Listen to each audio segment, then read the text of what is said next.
देश में सबसे पहले जब 1951-52 में चुनाव हुए थे तब विधानसभा और लोकसभा के इलेक्शन साथ में हुआ करते थे। यह सिलसिला साल 1967 तक ऐसे ही चलता रहा। इसका मतलब यह था कि साल 1957, 1962 और 1967 में जो भी लोकसभा और विधानसभा के चुनाव हुए थे वो साथ में ही करवाए गए थे। जिस रिफॉर्म को लेकर आज इतनी मेहनत करनी पड़ रही है, एक जमाने में देश का चुनावी पैटर्न ऐसा था कि पहले से ही इस प्रकार के चुनाव होते आ रहे थे। इस बीच एक अपवाद 1959 में जरूर देखने को मिला, क्योंकि तब इंदिरा गांधी ने केरल की चुनी हुई सरकार को भंग कर दिया था। उस एक कदम की वजह से साल 1960 में दोबारा केरल में विधानसभा चुनाव करवाने पड़े। ऐसे में साल 1962 में फिर लोकसभा के चुनाव आए तो केरल में उस समय इलेक्शन नहीं हो सका।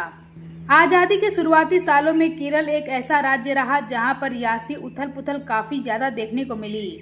इसी वजह से साल 1964 में केरल में एक बार फिर राष्ट्रपति शासन लगा दिया गया, जिसके बाद साल 1965 में चुनाव करवाने पड़े।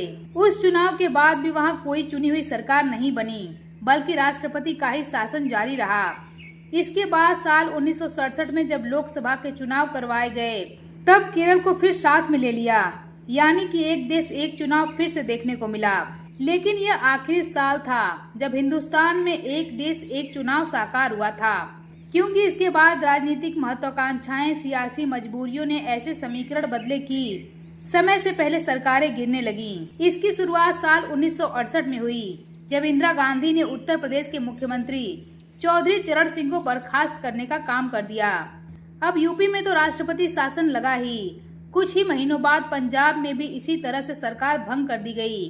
फिर पश्चिम बंगाल में भी यही पैटर्न देखने को मिला और विधानसभा भंग हो गई। अब क्योंकि समय से पहले ही कई राज्यों में इसी तरह से सरकारों को गिराने का सिलसिला जारी रहा, ऐसे में एक साथ लोकसभा और विधानसभा चुनाव करवाना मुश्किल हो गया।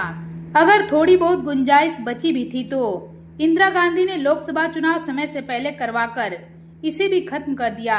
असल में जो लोकसभा चुनाव 1972 में होने थे, इंदिरा गांधी ने उन्हें एक साल पहले ही यानी कि साल 1971 में करवा दिया। इसके बाद तो आपातकाल का दौर भी आया और हर राज्य का कार्यकाल अलग ही चल पड़ा। अब तत्काल में सबसे बड़ा सवाल यह है कि आखिर अब एक देश एक चुनाव के इस बड़े रिफॉर्म को कब से लागू किया जाएगा और कब एक साथ लोकसभा और विधानसभा के चुनाव होंगे। इसको लेकर यह अनुमान लगाया जा रहा है कि अगर केंद्र सरकार द्वारा पारित विधेयक संसद में बिना किसी बदलाव के पारित हो जाता है तो अनुमान है कि यह साल 2034 में एक साथ लोकसभा और विधानसभा के चुनाव हो सकते हैं।